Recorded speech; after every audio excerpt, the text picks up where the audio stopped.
الحمد لله نحمده ونستعينه ونستغفره ونستهديه ونعوذ بالله من شرور أنفسنا ومن سيئات أعمالنا.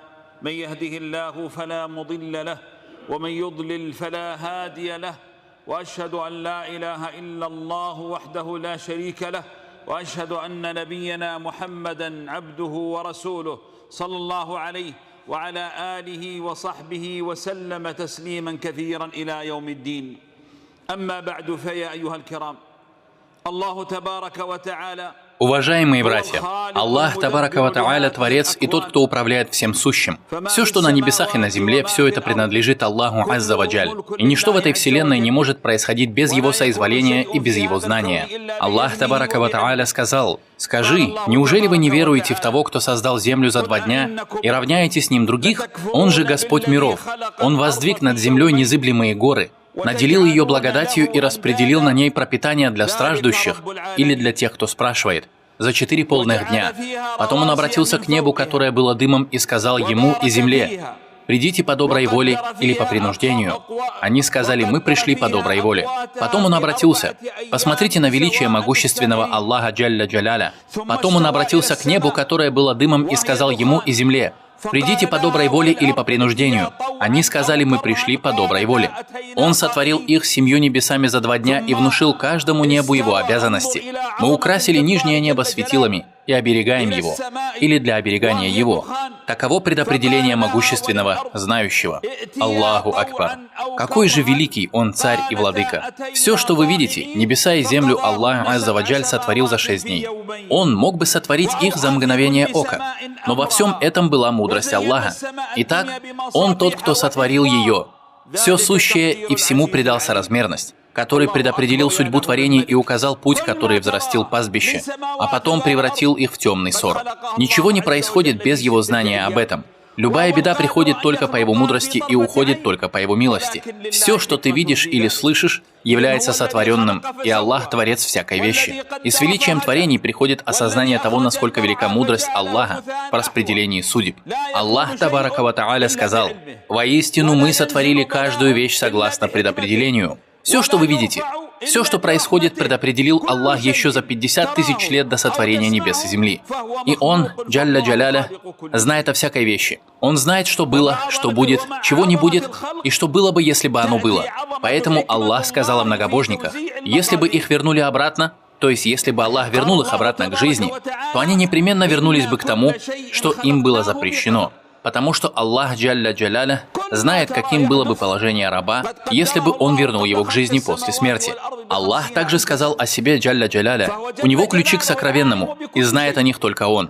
Ему известно то, что на суше и в море. Даже лист падает только с его ведома. Клянусь Аллахом, какой бы лист ни упал с дерева, Аллах знает о нем. Нет ни зернышка во мраках земли, ни зернышка, ни любого растения в недрах земли, кроме как Всевышний Аллах знает о нем. Ничего либо свежего или сухого, чего бы не было в Ясном Писании.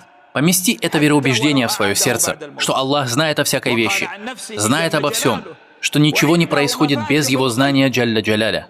Аллах Табарака ва Тааля говорит: любое несчастье, которое происходит на земле и с вами самими записано в Писании еще до того, как мы сотворили его. Воистину, это для Аллаха легко. Клянусь Аллахом, наше сотворение и сотворение тех, кто вокруг нас, подобно сотворению одного человека, или даже меньше этого. Потому что нет ничего, что было бы невозможно для Аллаха Джалля Джаляля.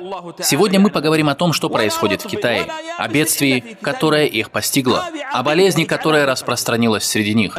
Это бедствие для них. Как мы можем связать эти слова и аяты с тем, что там происходит? Из тех аятов, которые мы процитировали, мы понимаем, что все, что происходит в этой вселенной, будь то добро или зло на уровне общин, наций или отдельных людей, все это от Аллаха Джалля Джаляля. И бедствия, любимые братья, бывают 3 видов.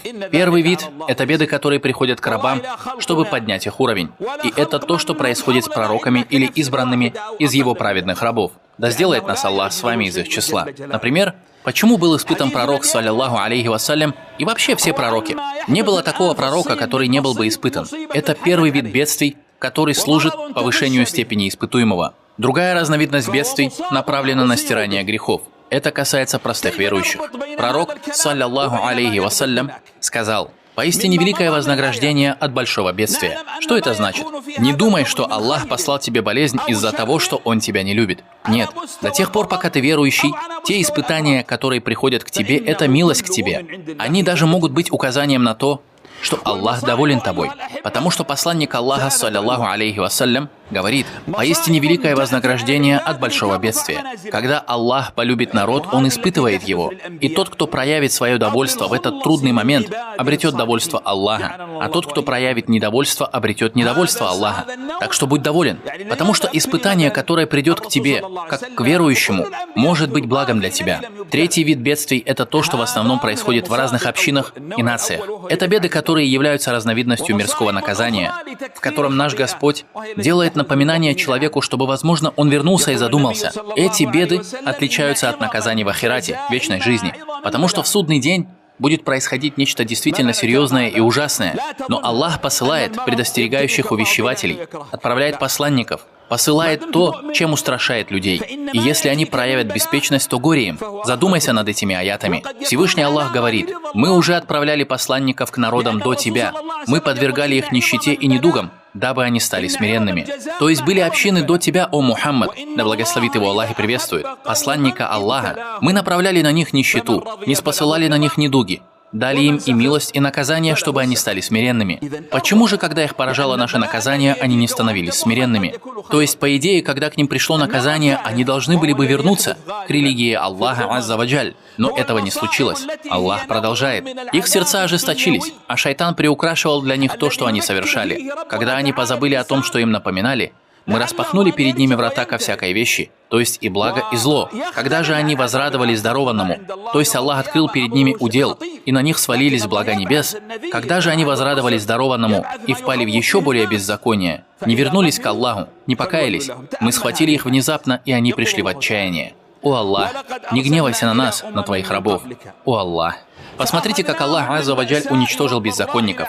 И здесь возникает важный вопрос. То, что происходит в Китае, это болезнь, о которой вы все слышите. Это наказание от Всевышнего Аллаха из-за того, что они мучили уйгуров-мусульман в своей стране. Есть более 20 или 30 миллионов мусульман, которые претерпели ужасные пытки и мучения от Китая, от китайского правительства.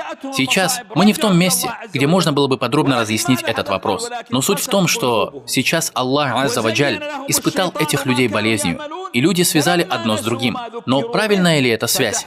Я скажу, и Аллах знает лучше, почему мы не можем быть в этом уверены. И почему мы также не можем отрицать эту связь? Задумайся вместе со мной. Мы не уверены в существовании этой связи. Почему?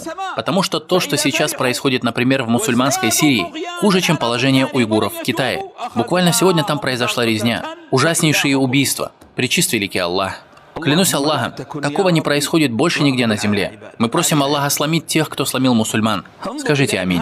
Беззаконники нападают на мусульман. Разве то, что сейчас происходит в Сирии, не хуже китайских событий? Но мы не слышим, чтобы подобное случилось в Сирии. Так что вовсе не обязательно, чтобы между уйгурским вопросом и эпидемией была связь. Например, то, что происходит с мусульманами-суннитами в Иране.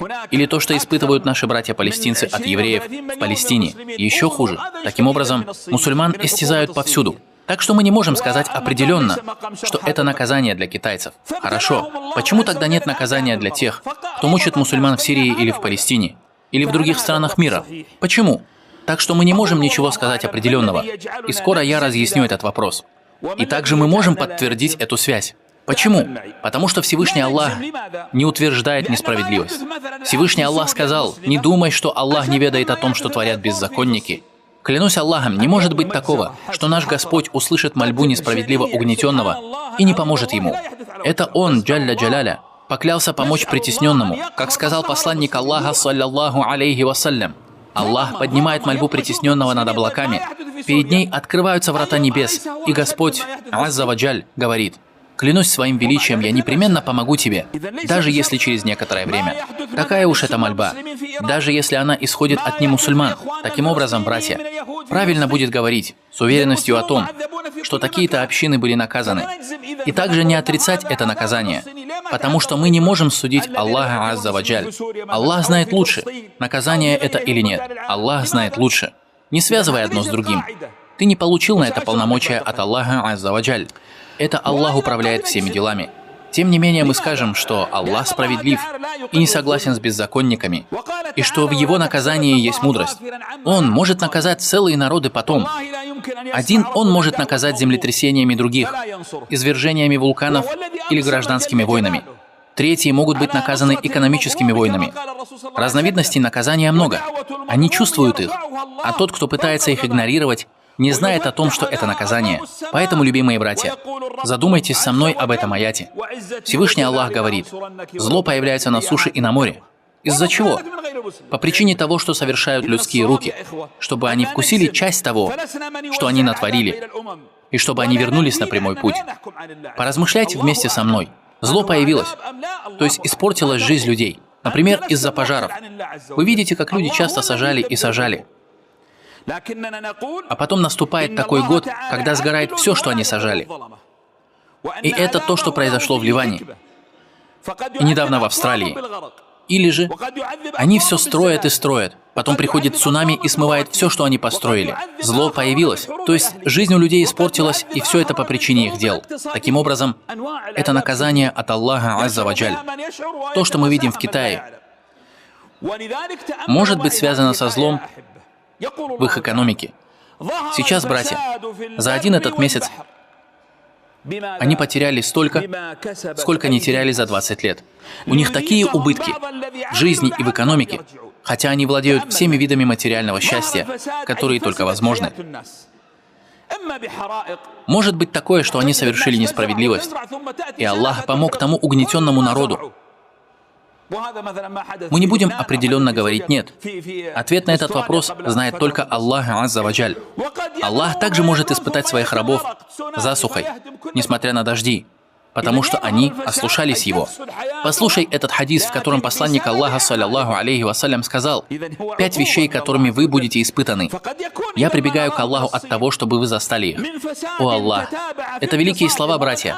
Пророк, саллаллаху алейхи вассалям, говорит: если мерзость, то есть прелюбодеяние, распространится среди людей так, что они станут делать это даже открыто, то среди них распространится чума. То есть, братья, открытое прелюбодеяние — это не когда ты совершаешь его скрытно, или есть какой-то закон, который наказывает за это. Нет, открыто, когда это действие становится общеизвестным среди людей. Оно организовано, считается дозволенным и допустимым. Именно эти люди, эти народы и подвергаются наказанию Аллаха Азза ва Джаль. Итак, первое. Если мерзость распространится среди людей так, что они станут делать это даже открыто, то среди них распространится чума и болезни, которых не было среди тех, кто жил до них. Если они начнут недомеривать и недовешивать на весах, то их постигнет засуха, недостаток продовольствия и тирания правителя. Когда они будут обвешивать, недомеривать на весах, пожирать имущество людей по несправедливости, то таким будет их наказание. Просим у Аллаха благополучия и спасения. Если они перестанут выплачивать закят со своего имущества, то обязательно будут лишены дождя с неба. И если бы не животные, то им вообще бы не был дан дождь. Если они нарушат договор Аллаха и Его посланника, то Аллах обязательно даст власть над ними, их врагам, не из их числа, и те будут отбирать у них нечто, принадлежащее им. Таково положение мусульман. А если их правители не будут судить по книге Аллаха, выбирая что-то иное, нежели ниспосланное Аллахом, то Аллах обязательно посеет между ними вражду. Когда правители не будут судить по шариату Аллаха, Аллах сделает так, что они будут воевать друг с другом. И это то, что сейчас происходит по всему миру. Итак, братья, то, что мы видим в Китае, в разных вариантах повторяется во всех странах мира. И между Всевышним Аллахом и Его рабами нет родства. Таково установление Аллаха, которое уже совершалось ранее, касающееся Его творений. Всевышний Аллах говорит: когда несчастье постигло вас после того, как вы причинили им вдвое большее несчастье, вы сказали: откуда все это? То есть откуда пришло это несчастье? Скажи: от вас самих. Воистину, Аллах способен на всякую вещь. Всевышний Аллах также говорит: любое бедствие постигает вас лишь из-за того, что приобрели ваши руки, и Он прощает вам многое. Так что от нас требуется следующее. Первое – увещевание и назидание, а не злорадство и неуважение. Нет, нужно их увещевать. Вот сейчас они начали гордиться тем, что стали величайшей силой, непобедимой державой, которая собирается опустошить и пройтись по всему миру. И Аллах испытывает их вирусом, который даже не виден невооруженным глазом. Как сказано в Коране, «Воинство твоего Господа не знает никто, кроме Него». Мы обязательно должны бояться Аллаха и извлечь для себя урок. Каждый из нас должен постараться исправить самого себя. Исправь свое положение у себя дома, потому что ты член этого огромного общества. Во-вторых, мы знаем, что все эти беды соответствуют предопределению Аллаха и происходят из-за того, что совершили людские руки. И какая бы беда ни спосылалась, она соотносится со справедливостью Всевышнего Аллаха. Аллах никогда ни с кем не обходится несправедливо. Клянусь Аллахом, беда не спосылается не иначе, как по справедливости Аллаха, и не избавляются от нее исключительно по милости Аллаха. Это то, во что ты должен верить относительно бедствий. Третье. Люди обсуждают, что эта болезнь расходится как эпидемия, переходит и заражает других людей. Мы скажем, что в вопросе инфекций следуем пророческой методологии. Обрати внимание вместе со мной на эти слова. Посланник Аллаха, саллаллаху алейхи вассалям, говорит: нет заразы и нет суеверий, и нет гаммы, суеверий, связанных с совой, и нет сафара, и нет влияния планет, и нет духа в пустыне, и мне нравится благое предзнаменование. Что это значит? Нет заразы, то есть инфекция может передаваться исключительно с соизволения Аллаха, и сама по себе она не возникает. Поэтому не ходи к заболевшему человеку, не отправляйся в страну, где чума. А тот, кто находится в стране, где свирепствует чума, не должен покидать эту страну. Почему? Чтобы не заразить других людей. Инфекция существует, но когда мы решаем, что она передается сама по себе, мы поступаем неправильно. Мы должны говорить, что инфекция происходит только тогда, когда велит Аллах. Почему? Что это за болезнь, которая у них? Человек может сказать, что эта болезнь появилась сама по себе и так далее. Но это не так. Кто изначально сотворил эту болезнь? Аллах, Азза ва Джаль. Ей заболели миллионы, но умерших до сих пор насчитывается не больше 220 человек. Почему остальные не заразились? Инфекция не вредит сама по себе. Это Аллах управляет ей. Это важно. И есть другой хадис. Я не хочу долго разъяснять хадис, чтобы не задерживаться. Но есть другой хадис, в котором пророк, саллаллаху алейхи вассалям, говорит: «Беги от прокаженного, так как бежишь от льва». Так что мы объединим два этих понятия. Мы сами не будем ходить в зараженные места, и также мы верим, что болезнь не может перемещаться сама по себе, и что заражение происходит только по повелению Аллаха, Азза ва Джаль, по мудрости, которую знает Аллах. Так мы понимаем этот хадис. Да благословит нас с вами Аллах в Великом Коране и дарует нам пользу посредством Его аятов и мудрого поминания. На этом все. Я прошу прощения у Аллаха для нас с вами и просите у Него прощения. Поистине Он прощающий, милосердный.